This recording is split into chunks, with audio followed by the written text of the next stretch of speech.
Kelly O'Grady, thank you so much. I want to get reaction to these latest job cuts with South Carolina Congresswoman Nancy Mace. Congresswoman, good to see you. As Kelly points out, 200 jobs is not a huge amount in the scheme of things for a company like Walmart. But then we see this happening in the tech sector, not just layoffs, but hiring freezes. They're freezing salaries, et cetera.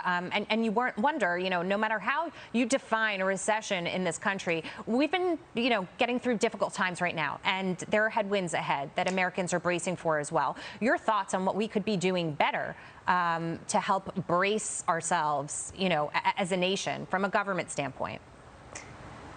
No, that's right. And it just goes to show you absolutely cannot wordsmith your way out of a recession. This is another economic indicator that this is the direction we're headed.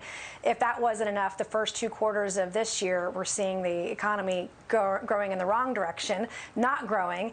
And you're seeing companies freeze, as you said, salaries and making these layoffs. And it just goes to show that the liberal elites are just out of touch with the rest of the country.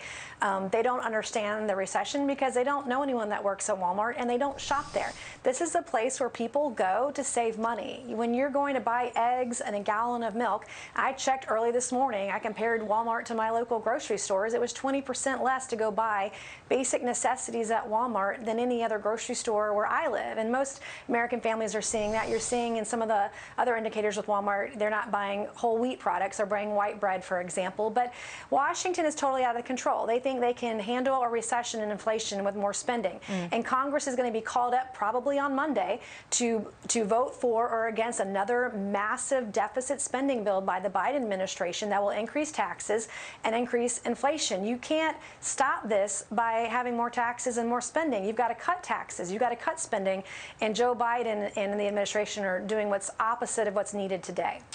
What do you think that we could do to be able to push back a little bit more? Obviously, a lot of weight and the burden of this falling now on Kyrsten Sinema, Joe Manchin. He blocked the previous versions of larger spending bills. But Kyrsten Sinema giving some pushback now, asking for some revisions, trying to make some negotiations. At the end of the day, it seems like something of this ilk is going to pass. It does. And you're seeing a lot of pressure put on Senator Sinema in getting on board with that bill. And Schumer's comments earlier this morning saying they're going to get through it. It'll be unanimous on their side.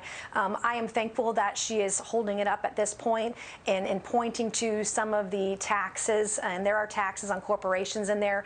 The Biden administration thinks if you tax corporations, well, that's just going to solve the $350 billion hole that they're trying to fill right now.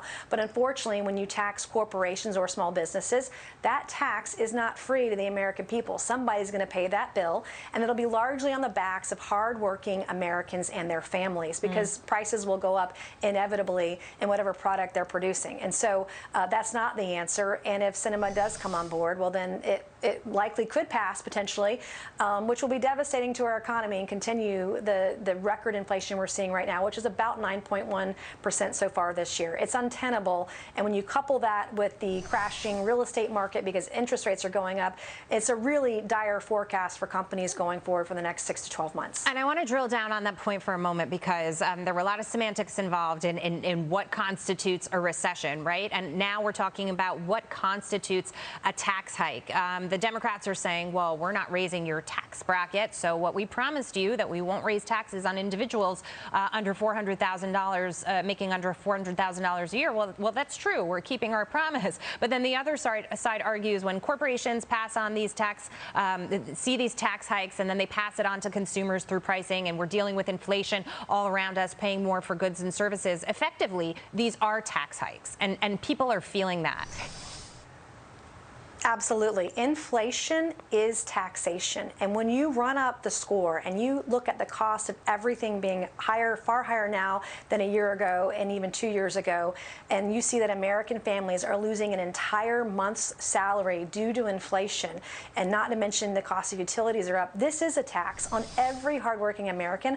I talked to a mom a couple of days ago who had a $200 allowance for clothing for herself and kids, and now that $200 is going to gas and fuel for her to get her kids to school and to their activities. And people are making some tough decisions, and it's not going to get better. And you cannot raise taxes and increase spending and expect the American people not to feel that pain at the pump, at the grocery store, or even when they're at Walmart buying basic human necessities. And if I could take that one step further, when that mom makes the decision not to spend the $200 on her clothing budget, for example, that's when the corporation is going to suffer. If enough people start doing that and they suffer, they start reporting weaker earnings, and maybe then the Democrats will realize that we are in a recession. I don't know. Congresswoman Mace, good to see you. Thank you.